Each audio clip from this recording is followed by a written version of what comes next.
کہ ان کو تھوڑا سا ریلیکس کرنے کی کوشش کی کہ اپنی اتنی ہارڈ لائن نہ رکھیں. یہ شہباز شریف کا ہمیشہ سے ایک رویہ رہا ہے. وہ جب بھی نواز شریف صاحب اینٹی اسٹیبلشمنٹ جاتے ہیں تو شہباز شریف صاحب ہمیشہ انہیں کام ڈاؤن کرنے کی کوشش کرتے ہیں, انہیں ایک دوسری رستے پر چلانے کی کوشش کرتے ہیں, کنفرنٹیشن کی پالیسی سے ان کو دور رکھنے کی کوشش کرتے ہیں. مگر اس دفعہ ذرائع کے مطابق نواز شریف صاحب نے انہیں کھری کھری نہ کر دی ہے. اس میں مریم نواز بھی ان کے ساتھ ہیں, اور کافی سارے جو لندن کے لیڈران ہیں مسلم لیگ نون کے, وہ بھی نواز شریف صاحب کی ہاں میں ہاں ملاتے نظر آ رہے ہیں. تو مسلم لیگ نون میں ایک دیوار سی نظر آ گئی ہے ہمیں, ایک ان میں آپس میں ایک چپکلش سی نظر آ گئی ہے, ایک ریزسٹنس نظر آ گئی ہے. دو گروپس دوبارہ بنتے جا رہے ہیں, ایک اینٹی اسٹیبلشمنٹ اور ایک پرو اسٹیبلشمنٹ جو نیریٹو ہے اس حوالے سے. تو اب دیکھنا یہ ہے کہ اس نیریٹو میں کس کی جیت ہوتی ہے. ظاہر ہے آخری فیصلہ تو اس پارٹی میں نواز شریف صاحب کا ہی ہوتا ہے, وہی پارٹی کے سربراہ ہیں, ووٹ بینک بھی انہی کے نام کا ہے, سابق وزیر اعظم رہے ہیں. اور یہ بات تو ہمیں ماننی پڑے گی کہ شہباز شریف صاحب اگر نواز شریف سے لادہ ہوتے ہیں تو ان کا حال بھی وہی ہوگا جو چودھری نثار صاحب کا ہوا.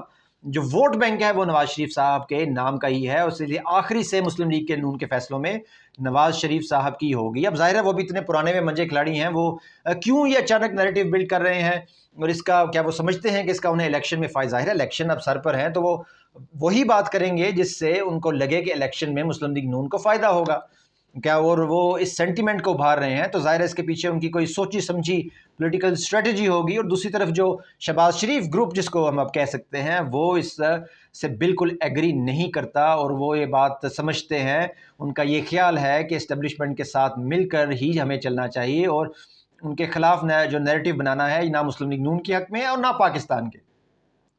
آخر میں بات کرتے ہیں کاکڑ صاحب کی. کاکڑ صاحب ہم پہلے بھی بات کر چکے ہیں کہ وہ US کے دورے پہ گئے. اب اس دورے کا جو احوال ہے یہ رکھنا بہت ضروری ہے, کیونکہ اس سے آپ کو پتہ چلے گا کہ پاکستان کے عوام اور پاکستان کے لیڈران کا رشتہ کیا ہے. یہ لیڈران و عوام کو سمجھتے کیا ہیں, ان کے دلوں میں اور ان کے ذہنوں میں پاکستان کی جو صورتحال ہے اس کی اہمیت کتنی ہے, وہ کتنا پریشان ہے پاکستان کی معیشت سے, بڑھتی ہوئی مہنگائی سے, پسی ہوئی عوام کا درد ان کو کس قدر ہے. ان کے یہ جو احوال میں آپ کے سامنے رکھتا ہوں, اس سے آپ خود ہی اندازہ لگا لیجئے گا کہ ان کی کیا حیثیت ہے ان کی نظروں میں ہماری. وہ ایک پہلی بات, وہ اپنے ایک اسپیشل طیارہ لے کر گئے, کمرشل فلائٹ میں بالکل نہیں گئے. اسپیشل طیارے کا جو اخراجات ہیں وہ کئی گنا زیادہ ہوتے ہیں ایک نارمل کمرشل فلائٹ سے. کمرشل فلائٹ پاکستان کی امریکہ جا رہی ہیں, وہ کوئی بھی فلائٹ لے جا سکتے تھے, مگر انہوں نے ایک اسپیشل فلائٹ پورا طیارہ چارٹر کرا کے امریکہ جانا مناسب سمجھا, اور اس ٹور میں وہ اپنی پوری فیملی کو لے کے گئے کہ جیسے وہ کسی پاکستان کے لیے نہیں, اپنے کسی فیملی ٹرپ پہ ایک ہالیڈے منانے جا رہے ہیں. اور رستے میں انہوں نے فرانس رکنا مناسب سمجھا, اور وہاں پر رکے اپنی فیملی کے ساتھ, انہوں نے شہر انجوائے کیا, مہنگے سے ریسٹورنٹ میں کھانا کھایا, اور اسی دوران جہاز ان کا ویٹ کر رہا تھا. اور یہ بھی آپ کو بتاؤں کہ جہاز جب کسی نیشنل ایئرپورٹ انٹرنیشنل ایئرپورٹ پہ انتظار کرتا ہے تو اس انتظار کرنے کی اس کو ایک ایک منٹ کے پیسے دینے پڑتے. پر ظاہر ہے یہ کوئی الیکٹڈ تو ہے نہیں لیڈر, بس کہیں سے جم کر کے آ کے بیٹھ گئے ہیں. ان کو پتہ ہے کہ ان سے نہ کوئی نہ انہوں نے عوام میں جانا ہے, نہ انہوں نے عوام کو آگے احتساب دینا ہے, کوئی پوچھنے والا ہی نہیں ہے. تو اپنا انہوں نے پورا وہاں پر اپنی فیملی کے ساتھ انجوائے کیا, دوستوں سے بھی ملاقاتیں کی. اور ذرائع یہ بھی بتاتے ہیں کہ اس کے بعد پھر جب امریکہ پہنچے تو وہاں پر بھی ایک بڑے مہنگے ہوٹل میں رہے, جہاں کا ایوریج کرایہ $5,000 پر نائٹ ہے. اور ظاہر ان کے پاس ایک کمرہ تو تھا نہیں, پوری فیملی کے ساتھ جو اپنی ہالیڈے منا رہے تھے وہاں پہ مہنگے ریسٹورنٹس میں گئے, اپنے دوستوں سے ملاقاتیں کی, ٹرکش ریسٹورنٹ میں گئے, تکو تکے چلے, پوری انہوں نے اپنی پارٹیز انجوائے کی. اور جہاں تک پاکستان کی بات تھی, کسی ایک بھی انٹرنیشنل لیڈر سے ملاقات نہیں کر سکے. US گئے تھے, US کے پریزیڈنٹ سے ان کی ملاقات نہیں ہوئی, فرانس میں ان کے جب پہنچے تو ان کے صدر سے ملاقات نہیں ہوئی, برطانیہ کے وزیر اعظم سے ملاقات نہیں, کسی بھی نئے انٹرنیشنل لیڈر سے ملے ہی نہیں. بس اپنی ہی ایک پارٹی انہوں نے انجوائے کی فیملی کے ساتھ, کیونکہ پتہ ہے ان کو دوبارہ شاید وہ زندگی میں وزیر اعظم انہوں نے بننا نہیں, الیکٹڈ ہو کے وہ آ نہیں سکتے, تعلقات یا جس بھی طریقے سے آئے ہیں وہ آ گئے ہیں, اور اب ان کو وہ پورا ایک ایک دن انجوائے کرنا چاہتے ہیں. ان کی سوچ بس یہی تک محدود ہے. پاکستان کی عوام تو کسی کھاتے میں نہیں, وہ چاہے مہنگائی میں مر جائیں, پس جائیں, خودکشیاں کریں, جہنم میں جائیں, پر وہ اپنی فیملی ہالیڈے تو چلو وہ پوری انجوائے کر لیں. پیسہ ظاہر ہے عوام کا ہے, پیسہ ایک ایک منٹ کا ان کو کیا فکر ہے. ریسٹورنٹ میں پیسے عوام نے دینے ہیں, ان کے ہوٹل کے اسٹے کے پیسے عوام نے دینے ہیں, چارٹرڈ فلائٹس کے پیسے عوام نے دینے ہیں. بہرحال وہ پیسہ عوام کا اور موج مستی وہ ان کی اپنی ہے پوری. اور انہوں نے وہاں پر جا کے وہ جو بلنڈر کیا کہ پاکستان کو اسرائیل سے کمپیئر کر رہے، اپنی طرف سے انہوں نے بہت بڑی انالوجی انوینٹ کی. ان کو اگر ایسی کوئی حماقت کرنی تھی تو پہلے فارن جو آفس ہے اس سے کنسلٹ تو کر لیتے کہ میں اس طرح کی کوئی انالوجی یوز کرنے لگا ہوں، مناسب بھی ہے یا نہیں، میرا ایکسپیرینس نہیں، آپ مجھے بتا دیں. مگر نہیں، وہ تو ماشاءاللہ بہت بڑی سوچ رکھنے والے اور بہت بڑے لیڈر ہیں، ایسے لیڈر جن سے ٹرکش لیڈر کی ملاقات، ٹرکش صدر نے بھی ان سے ملنے سے انکار کر دیا. اسکیجول میں تھا کہ وہ ٹرکش لیڈر سے ملیں گے، مگر انہوں نے بھی ان سے ملنے سے ذرائع کے مطابق انہوں نے بھی انکار کر دیا اور ملاقات نہیں ہو سکی.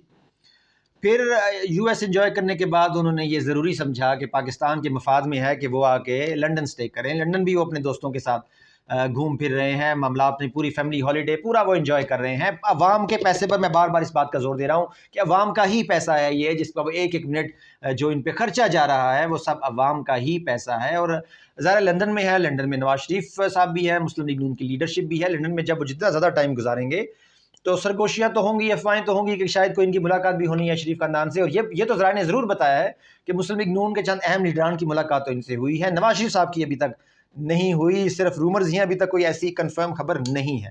اب دیکھنا یہ ہے کہ آئندہ آنے والے چند دنوں میں نواز شریف صاحب سے ملاقات کرتے ہیں یا نہیں. وزیر اعظم جو برطانیہ کے ہیں ان کا تو کوئی ارادہ نہیں لگ رہا کاکڑ صاحب سے ملاقات کرنے کا، اور ان کو بھی کوئی پرواہ نہیں ہے کہ میں پاکستان کے جو فارن افیئرز ہیں ان کو میں اپنے ہاتھ میں لوں یا کسی لیڈران سے ملاقات کرنے کی کوشش کروں. شاید کوشش کی بھی ہو اور ان کی اتنی اہمیت ہی نہیں کوئی دے رہا ان کو.